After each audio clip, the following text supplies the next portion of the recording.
Students, आज class 11th biology का प्रथम टॉपिक है। जैसा कि आप जानते हैं, कोविड-19 वायरस के कारण कोरोना नामक महामारी पूरे विश्व में फैली हुई है और इसके कारण काफ़ी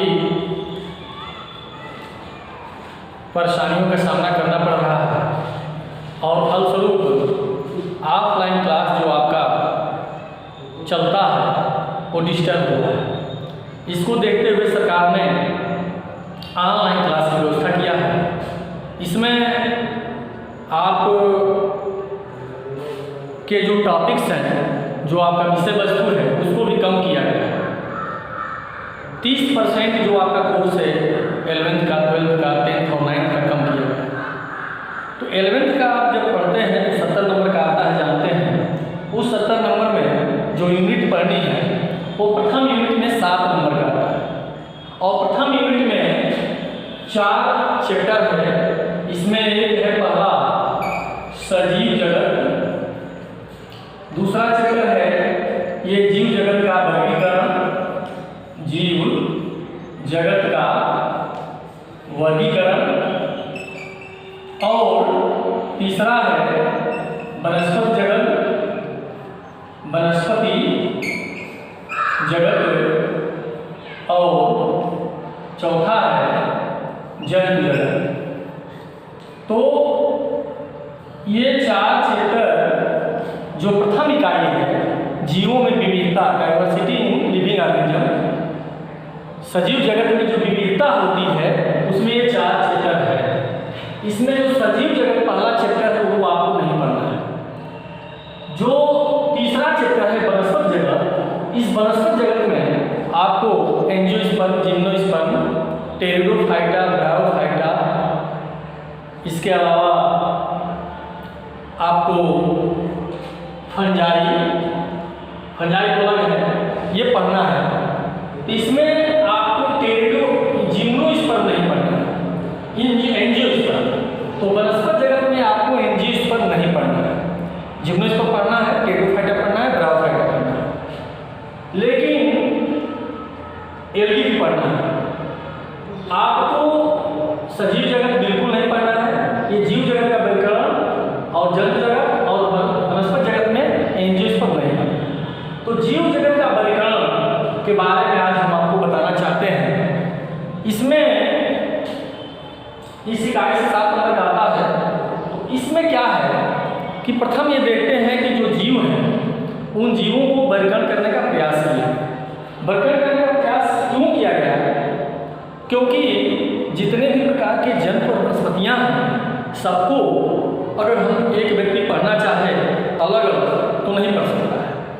तो उनके बीच क्या सिमिलरिटी है, क्या उनके बीच समानता है, इस आधार पर जंतु और वनस्पतियों को विभिन्न समूहों में बांटा गया और फिर एक समूह का अध्ययन कर लेने पर उस समूह के अंतर्गत आने वाले सभी जंतु या वनस्पतियों के बारे में आपको जानकारी हो जाती है और इसीलिए जीवों को वर्गीकरण करने का प्रयास किया गया।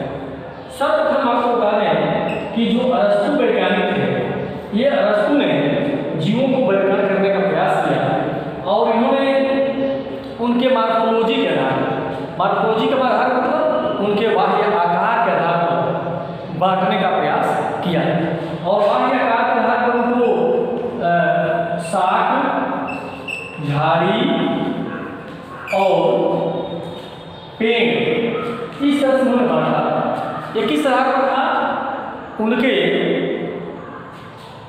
मार्फोलॉजी के आधार, उनके वेजिटेटिव स्ट्रक्चर है उसके आधार, जिनका तना मुलायम था, पौधा छोटा था, शाक कहा गया, जिनका तना पतला था, मीडियम साइज के थे पौधे लंबाई के, और तना कठोर था और झाड़ी कहा गया, और जिनके पेड़ पौधे लंबे थे, तना मोटा था और कठोर था, उनको पेड़ कहा गया।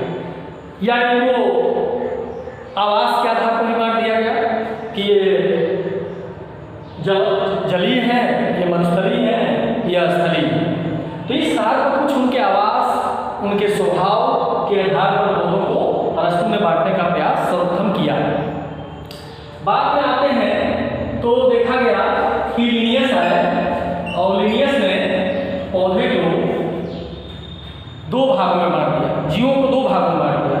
एक कहा उन्होंने एनिमेलिया और दूसरा कहा प्लांटी। तो दो जगत का वर्गीकरण, पौधों को दो जगत में बांटा, एक को एनिमेलिया कहा, दूसरे को प्लांटी कहा। किसने? लिनियस ने। उन्होंने एक किताब लिखा, उस किताब का नाम है सिस्टेमा नेचर। और इस सिस्टेमा नेचरी में उन्होंने जीवों को दो जगत में बांटा, एनिमेलिया और प्लांटी। इसको कहते हैं टू किंगडम, दो जगत वर्गीकरण। इन्होंने दो जगत वर्गीकरण की पद्धति विकसित किया। यह बहुत आसान था। जो जंतु चलते थे, जो जीव चलते थे, जो अपना भोजन नहीं बना पाते थे, उनको उन्होंने एनिमेलिया कहा, जंतु कहा। जो जंतु जीव स्थिर थे, हरे थे, अपना भोजन बना लेते थे, उनको प्लांटी कहा। बाद में जो अरस्तु आए, वो हैकल आए, और हैकल ने जीवों को तीन जगत में बांटा, एनिमेलिया, प्लांटी और एक तीसरा उन्होंने जंतु और वनस्पति के अलावा एक उन्होंने मोनेरा प्रोटिस्टा ये तीन जगत में बांटा। तो इसको कहते हैं तीन जगत वर्गीकरण, तीन जगत वर्गीकरण। इसको हैकल ने बांटा, और हैकल ने ये जो प्रोटिस्टा शब्द देख रहे हैं, ये जो प्रोटिस्टा शब्द है वो हैकल ने दिया। वो इंपॉर्टेंट चीज है कि प्रोटिस्टा शब्द किसने दिया? हैकल ने दिया, और इसको तीन जगत में बांटा। बाद में एक और वैज्ञानिक आए और वो प्रयास किए, कोपलैंड। तो कोपलैंड ने चार जगत वर्गीकरण बांटा, इनको चार जगत में बांटा। एक हो गया एनिमेलिया पहला, दूसरा प्लांटी, तीसरा प्रोटिस्टा, और एक चौथा उन्होंने बांटा, उसको कहते हैं मोनेरा। ये जो प्रोटिस्टा है, इसमें एक कोशिकीय यूकैरियोटिक जंतुओं को रखा गया, कि मानव मोनेरा बांटा गया, जिसमें एक कोशिकीय प्रोकैरियोटिक जंतुओं को रखा गया। इसको कहते हैं चार जगत वर्गीकरण। और अंत में फ्रीटेकर नामक वैज्ञानिक आते हैं, और फ्रीटेकर ने पांच जगत वर्गीकरण को दिया। इन्होंने पांच जगत वर्गीकरण को दिया, और इस पांच जगत वर्गीकरण में क्या क्या था? एक तो ये था जंतु जगत, दूसरा था पहला था इनका मोनेरा, दूसरा था प्रोटिस्टा, तीसरा था फंजाई, चौथा इनका था वनस्पति, और पांचवा था जंतु जगत। तो आप पाएंगे कि फ्रीटेकर ने जीवों को पांच जगत में बांटा, मोनेरा, प्रोटिस्टा, फंजाई, वनस्पति और जंतु जगत। ये पांच जगत वर्गीकरण कहलाता है। इसको कहते हैं पांच जगत वर्गीकरण। किसने दिया? फ्रीटेकर ने। तो पूरे जीवों को विभिन्न समूहों में किस तरह बांटा गया? उनके गुण में समानता का। और ये प्रयास सबसे पहले अरस्तु ने किया, और उनको साग, झाड़ी, पेड़, या दूसरे शब्दों में कहें दूसरा बांटा जलीय, स्थलीय या मरुस्थलीय, किस तरह पर उनके स्वभाव के आधार पर, उनके रहन सहन। दूसरा प्रयास किया लिनियस ने, और उनको जंतु में और वनस्पति में किस तरह का बांटा। अगर वो चलते हैं, भोजन नहीं बनाते हैं, तो एनिमेलिया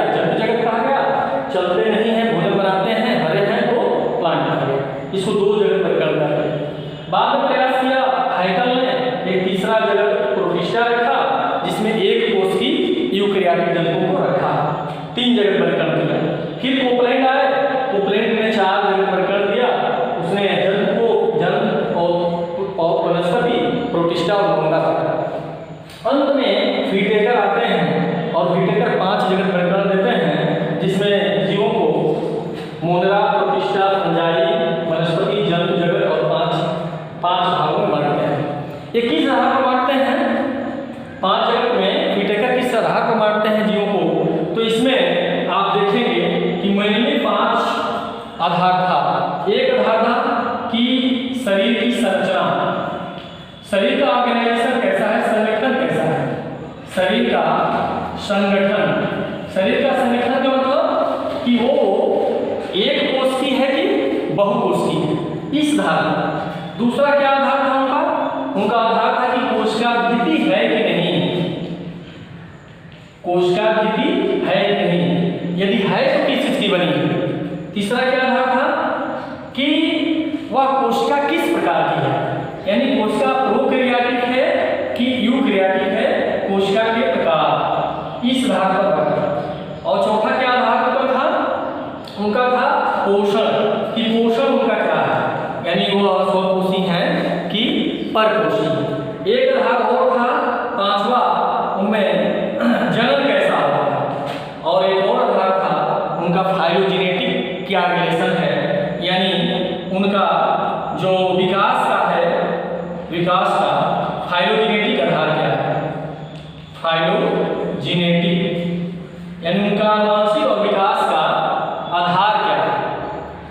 तो मेनली इनके आधार पर उनका शरीर का संगठन कैसा है, एक कोष की, एक बहुकोष की है, और कोशिकाभित्ति उसकी किस किस की बनी है, कोशिकाभित्ति है कि नहीं, अगर है तो सेलुलोज है कि नॉन सेलुलोजिक है, कोशिका का प्रकार कैसा है, यानी वह एक कोष की है, वह प्रोकैरियोटिक है कि यूकैरियोटिक है, पोषण कैसा है, यानी उसमें पोषण स्वपोषी है कि परपोषण, जन्म कैसे होता है, अलैंगिक जन्म होता है, लैंगिक जन्म होता है, कायिक जन्म होता है, विकास कैसा है, यानी उसका विकास किस प्रकार से हुआ है, अर्थात वो उनमें आपस में रिलेशन क्या है, किससे किसका विकास हुआ है, और उनकी आनुवंशिक संरचना एक दूसरे से कैसे मिलती जुलती है। इन मुख्यतः इन आधारों पर जीवों को उन्होंने 5 जगत में बांटा। अब इन पांचों गुणों के आधार पर, 6 गुणों के आधार पर वे जीवों को 5 जगत में बांटा है, मोनरा, प्रोटिस्टा, फंजाई, वनस्पति, जंतु और वनस्पति। तो इन 5 जगत वर्गीकरण से कहते हैं। बाद में चल करके एक और प्रकार का वर्गीकरण किया गया, डोमेन में बांटा गया, या 6 जगत में भी बांटा गया। इस मोनरा में बैक्टीरिया को यू बैक्टीरिया और आर्कियो बैक्टीरिया 2 कर दिया गया, और 6 जगत भी हुआ। उसके बारे में चर्चा करेंगे, लेकिन आपकी एनसीईआरटी के बुक में ये 5 जगत के बारे में ही चर्चा करना है, तो इतना पर्याप्त है आपके लिए कि आप जाने कि जीवों को 5 जगत में व्हिटेकर ने बांटा, और किस आधार पर बांटा ये आपको जानना चाहिए कि शरीर की गठन कैसा है, कोशिका की बहुकोष की है, कोशिका की भित्ति कैसी है कि नहीं है, कोशिका का प्रकार क्या है, प्रोकैरियोटिक है, यूकैरियोटिक है, पोषण कैसा है, स्वपोषी है कि परपोषी है, जन्म कैसा है, और उनमें फाइलोजेनेटिक रिलेशनशिप क्या है। तो इस आधार पर जीवों को उन्होंने विभिन्न भागों में बांटा, 5 जगत में बांटा। फिर अगले टॉपिक में चर्चा करेंगे।